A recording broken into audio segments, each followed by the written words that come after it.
Les responsables des enseignements secondaires du Nord, sous la houlette de Benjamin Boussa, délégué régional, ont posé les jalons pour un bon déroulement de la rentrée et pendant toute l'année scolaire 2024. C'était à l'occasion de la traditionnelle sectorielle en prélude à cette rentrée scolaire qui s'annonce. Pour cette réunion qui plante le décor de cette nouvelle année, la salle de conférence de l'hôtel Tour d'Argent de Garoua a servi de cadre à cette réunion dont le but était bien précis. Il est question que nous puissions aujourd'hui ensemble discuter de ces manquements et ces carences passées pour voir donc comment nous allons aborder avec sérénité la rentrée qui commence. Une année scolaire précédente 2023-2024 fortement perturbée par la grève des enseignants OTS qui a entravé et influencé le taux de réussite. La rencontre de Garoua en prélude à la nouvelle année a permis aux participants et aux autres responsables administratifs des enseignements secondaires du Nord de s'approprier des nouvelles innovations dans l'optique d'un enseignement et encadrement de qualité. Pour l'année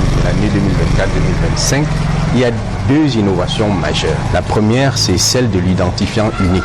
Il faudrait sensibiliser la communauté éducative nationale sur la mise en œuvre de l'identifiant unique. À côté de cet identifiant unique, il y a l'utilisation désormais de ce qu'on appelle les nouveaux outils de communication du rendement. Ça veut dire que lorsque l'élève est à l'école, le parent et tous ceux qui l'encadrent doivent savoir de manière exacte quel est le rendement de cet enfant-là. À titre de rappel, pour l'année 2023-2024, la région du Nord, sur les 137 351 candidats inscrits, examens et concours confondus, 69 415 ont été admis, soit un taux de réussite de 50,86% qui positionne la région en 9e place. Pour le représentant du gouverneur du Nord, Joseph Dengsou, il est plus que jamais important pour le maillon de la communauté de se mettre au travail et œuvrer pour que ces résultats changent. Pour moi,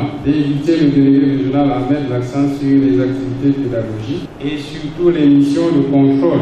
Cela participera sans doute à l'assainissement et à l'amélioration de la qualité de la gestion des établissements scolaires et par conséquent la qualité de l'éducation dans notre région. Plusieurs exposés ont meublé la sectorielle de Garoua. Les recommandations reçues doivent donc être mises en pratique pour espérer relever les défis de la nouvelle année scolaire. Parmi les grands défis, l'amélioration des résultats et l'arrimage aux innovations apportées par Madame le ministre. Les participants à la sectorielle ont rassuré les parents de la rentrée effective le 9 septembre et s'engagé à changer les données. D'abord, je suis fier de cette sectorielle parce que elle nous prépare pour les nouvelles stratégies mises en place par le ministre des Enseignements secondaires.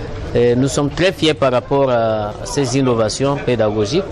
Nous pensons que nous devrions faire bon usage. Le collège bilingue de l'espoir prend acte de toutes ces innovations pour mettre scrupuleusement en pratique. Le constat est clair. La région du Nord occupe presque la dernière marche au niveau national. Les responsabilités sont partagées. Enseignants, élèves et parents, pour atteindre les résultats escomptés, l'implication de tous est nécessaire et l'apport des parents n'est pas à négliger.